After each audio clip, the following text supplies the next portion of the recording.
joining this episode. Today we're diving into Asia's development story, one of the most fascinating and complex economic journeys in the world.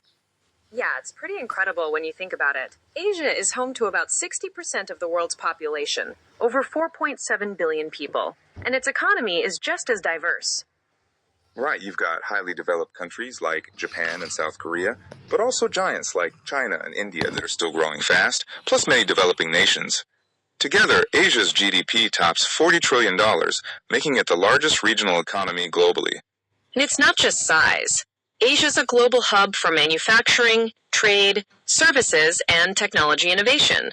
Financial centers like Tokyo, Shanghai, and Singapore really drive that. So how did Asia get here?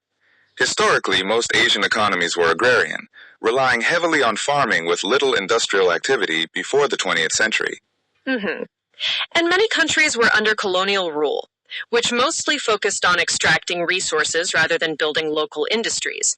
Japan was an exception. It started industrializing in the late 1800s, setting a model for others.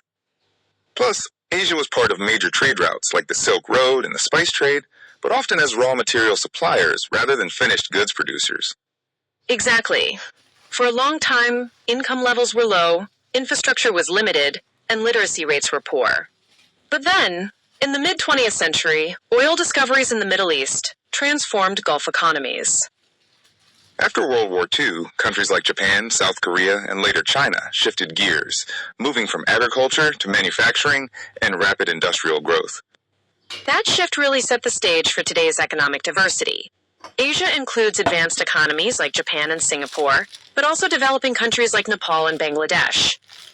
And the big players, China, India, and Japan, are among the world's largest economies, contributing massively to global trade and GDP. Many countries in South and Southeast Asia have seen strong growth thanks to industrialization, foreign investment, and expanding service sectors. Don't forget Asia's natural resources, especially oil and gas in the Middle East and Central Asia, which make it a key global energy supplier. And in technology and manufacturing, countries like China, South Korea, Taiwan, and Japan lead in electronics and automobiles. But there's a big income gap, both between countries and within them. Speaking of scale, South Asia's population is expected to grow from about 1.4 billion in 2000 to nearly 2 billion by 2025, increasing its share of the world population. Meanwhile, East Asia's population growth is slower, with a slight decline in its share. GDP growth rates tell an interesting story too. Developing Asia grew at nearly 8% annually from 2000 to 2007, then slowed to around 5.7%, projected for 2016 to 2025, still well above the world average. South Asia's growth is even stronger, expected to reach almost 8% in that period. And Asia's share of world GDP has jumped from about 26% in 2000 to a projected 38% by 2025. GDP per capita is rising too. For example, South Asia's per capita income is expected to increase from under $500 in 2000 to over $3,000 by 2025. That's significant progress, though still modest compared to more developed regions. So what's driven this development? Many Asian countries started after independence, facing big challenges like poverty and weak infrastructure.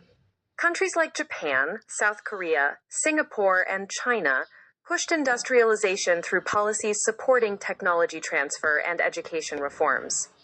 China's reforms in 1978 and India's in 1991 opened their economies, accelerating growth and global integration. Export-led growth was key.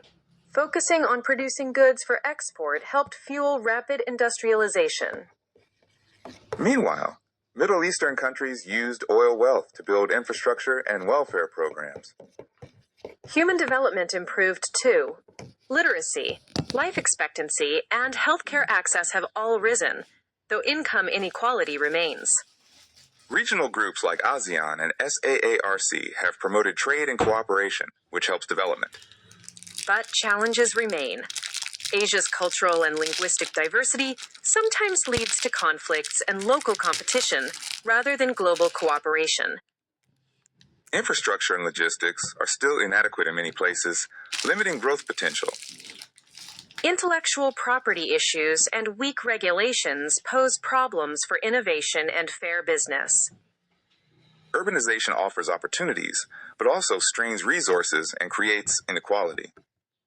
Demographic challenges vary. Some countries face aging populations, others youth unemployment. Political instability and conflicting international relationships complicate things further. And economic crime and environmental degradation are ongoing concerns. Still, there are big opportunities.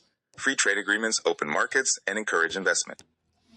Growing middle classes create vast consumer markets. Technological advances, especially in fintech and manufacturing, offer new growth paths.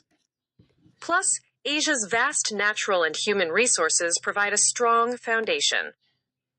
And increasing infrastructure development supports economic activity. Not to mention diverse climates that allow for varied agricultural and industrial production.